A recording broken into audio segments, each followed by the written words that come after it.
Hello everyone. So welcome to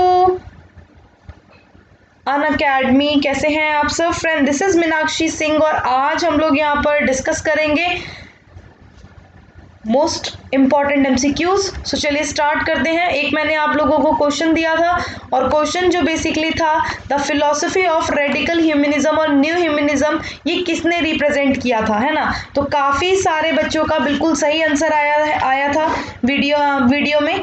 Ambedkar, Jayaprakash Narayan, Deendayal Upadhyay या none of the above. सो इसका right answer हो जाएगा नन ऑफ दी अबव। ठीक है, none of the above is a correct answer. जो कट्टरपंथी मानवतावाद है या नई नव मानवतावाद है, इसका जो दर्शन दिया था वो किसने दिया था?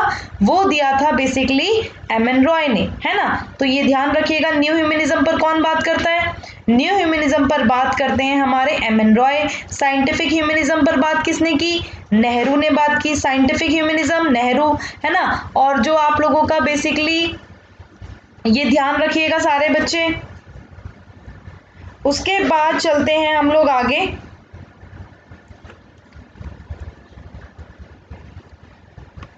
नेक्स्ट क्वेश्चन है, क्वेश्चन देखिए सारे बच्चे।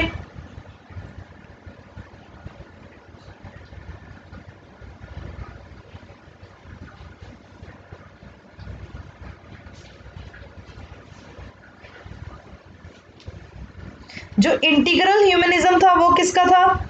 इंटीग्रल ह्यूमनिज्म याद रखना दीनदयाल उपाध्याय जी का था, है ना? Integral humanism. और एक और बताया था मैंने यूनिवर्सल ह्यूमनिज्म, वो किसका था? यूनिवर्सल ह्यूमनिज्म था आपका रविंद्रनाथ टैगोर का। ठीक है, तो ये हो गए ना चारों। चलो, core of radical humanism of Roy lies in laying in the greatest emphasis on. तो इसमें उन्होंने किस पर एम्फेसिस किया है? तो वो personality of individual as a human being, denounce करते हैं फ्रेमवर्क ऑफ नेशनलिज्म को, रिमूवल की बात करते हैं, untouchability and campaign against drinking alcohol, to regain the strength of Congress should go trade unions and patient सभास। तो यहाँ पर राइट आंसर क्या हो जाएगा? यहाँ पर राइट आंसर हो जाएगा आप लोगों का ऑप्शन नंबर ए, है ना? ऑप्शन नंबर ए इसका करेक्ट आंसर होगा। तो यहाँ पर देखिए, कोर ऑफ रेडिकल ह्यूमनिज्म जो है रॉय का लाइज करता है किसमें? यहाँ पर वो बात करते हैं एक इंसान के रूप में, व्यक्तित्व पर बात करते हैं। तो ये ध्यान रखिएगा सारे बच्चे।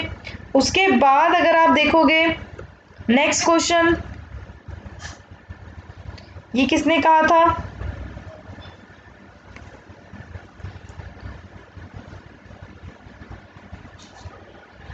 क्या होगा राइट आंसर इसका? किसने कहा मेरा असली उद्देश्य बेहतर सामाजिक व्यवस्था की तलाश करना है और दुनिया के सामने एक सार्वभौमिक रूप से स्वीकार्य आदर्श प्रस्तुत करना है, लेकिन मेरे लिए इस प्रयास में विचार को रेखांकित करना, सामाजिक व्यवस्था और मूल्यों की अनदेखी करना असंभव है। ठीक है, इस्लाम का जिसका सबसे महत्वपूर्ण उद्देश्य जाति, पंथ, रंग, लिंग, है ना? तो इनकी आर्थिक स्थिति, खतरनाक भेदों को ध्वस्त करना है। तो यहाँ पर राइट आंसर क्या होगा?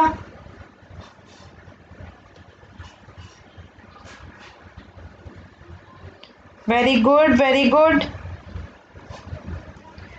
यहाँ पर राइट आंसर हो जाएगा आप लोगों का ऑप्शन नंबर, इंग्लिश में भी पढ़ लेना, ठीक है? कि कौन कहता है, who said my real purpose is look for better social order and present a universally acceptable ideal before the world, but is impossible for me in this effort to outline this idea ignore the social system and values of Islam, whose most important objective is to demolish all artificial pernicious distinction of caste, creed, color and economic status. So right answer is option number, ये किसने बोला था? बिल्कुल यहाँ पर right answer जो हो जाएगा आप लोगों का वो हो जाएगा option number B, Mohammad Iqbal. किसने कहा था? मोहम्मद इकबाल ने। ठीक है, तो ये ध्यान रखना। उसके बाद नेक्स्ट क्वेश्चन है, ये क्वेश्चन देखो, पढ़ो इस क्वेश्चन को। कौन ट्रांसलेट करता है आर्टिकल 311 को, कॉन्स्टिट्यूशन ऑफ इंडिया को, और कहता है कि no civil servant shall be dismissed और रिमूव्ड और reduce in rank expect after an inquiry in which he has been informed of the charges and given a reasonable opportunity of being hard heard in respect of those charges. तो भारत के संविधान के अनुच्छेद 311 में किसके विचारों का अनुवाद किया गया है, जिसमें कहा गया है कि किसी भी सिविल सेवकों को बर्खास्त नहीं किया जाएगा, ना ही पद से हटाया जा सकता है उन आरोपों के संबंध में? तो ये सरदार पटेल, बी आर अम्बेडकर या अरबिंदो घोष या गांधी, किसने कहा था?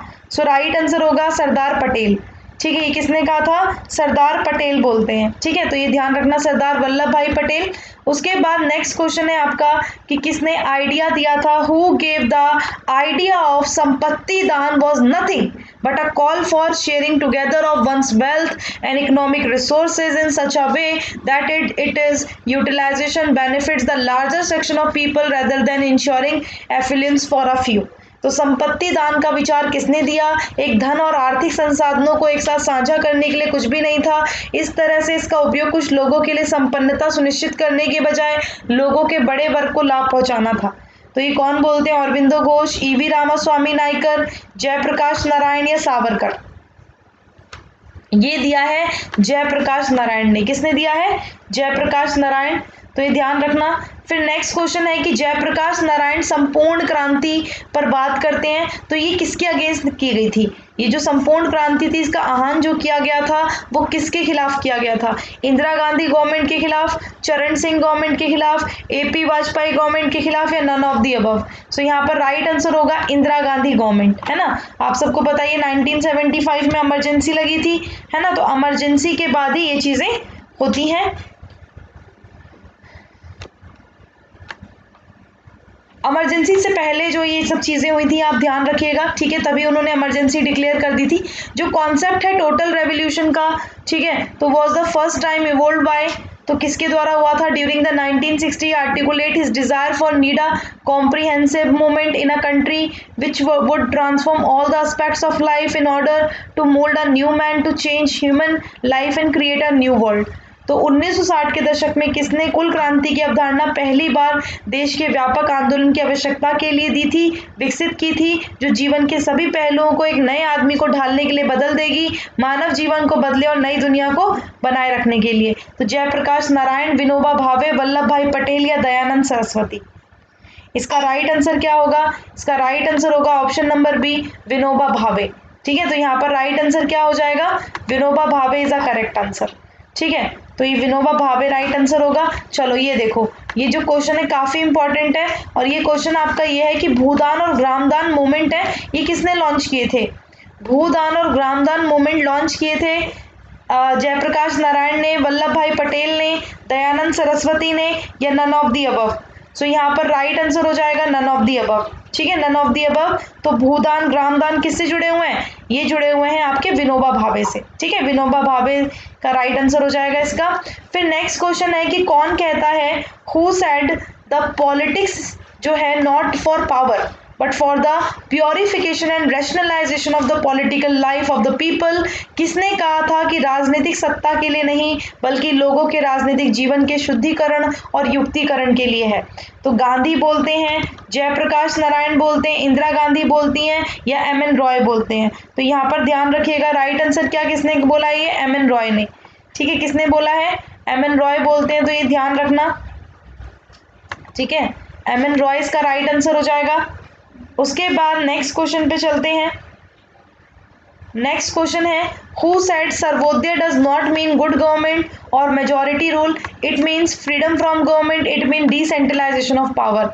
किसने कहा था सर्वोदय का मतलब अच्छी सरकार या बहुमत का शासन नहीं होता, इसका मतलब सरकार से स्वतंत्रता होता है, इसका मतलब सत्ता का विकेंद्रीकरण होता है? तो नेहरू बोलते हैं, गांधी बोलते हैं, नारायण बोलते हैं, जयप्रकाश नारायण या विनोबा भावे? सो यहाँ पर राइट आंसर होगा विनोबा भावे। ठीक है, सो ये ध्यान रखिएगा। चलिए नेक्स्ट क्वेश्चन आप लोगों के होमवर्क के लिए, और ये होमवर्क का क्वेश्चन है कि नोशन ऑफ कम्युनिटेरियन डेमोक्रेसी ये एडवोकेट किया था किसने? तो बाल गंगाधर तिलक ने, स्वामी विवेकानंद ने, रविंद्रनाथ टैगोर ने या जयप्रकाश नारायण ने?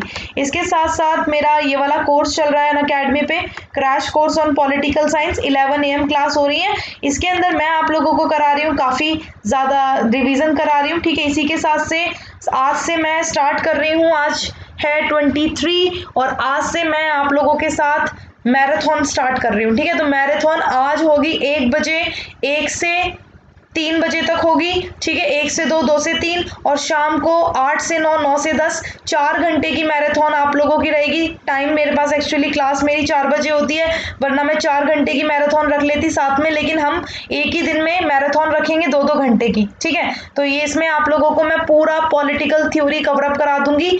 तो जो भी स्टूडेंट आना चाहते हैं आ सकते हैं। स्पेशल क्लासेस 4 PM हो रही हैं, तो जो भी स्टूडेंट आना चाहते हैं आ सकते हैं। देखिए कोर्सेज मेरे चल रहे हैं, आप आ सकते हो। स्पेशल क्लासेस मेरी रिवीजन सीरीज एमसीक्यूज पर होती है, मॉक टेस्ट होता है पॉलिटिकल साइंस पर, ये होता है आपका संडे और वेडनेसडे 9 PM, कल भी हुआ था। ठीक है, आप लोगों ने अगर नहीं दिया है वो पेपर तो ज़रूर दें। कंपैरेटिव पॉलिटिक्स एनालिसिस के मोस्ट इंपॉर्टेंट क्वेश्चंस करवाए थे मैंने। ठीक है, और अभी तक अगर आपने हमारे टेलीग्राम चैनल को ज्वाइन नहीं किया है तो हमारे टेलीग्राम चैनल को ज्वाइन करें। ठीक है, फिर वीकली फुल मॉक टेस्ट हो रहे हैं, यूनिट बेस्ड टेस्ट हो रहे हैं, ज़रूर ज्वाइन करें, यूज़ करें मीनाक्षी लाइव। आप पेपर 1 पेपर 2 पे अगर अनअकैडमी पर आना चाहते हैं प्लस सब्सक्रिप्शन लेना चाहते हैं तो ज़रूर यूज़ करें।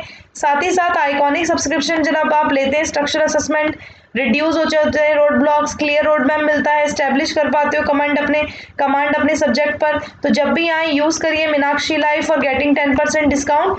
Thank you and thanks for watching. Bye bye to all. Thank you.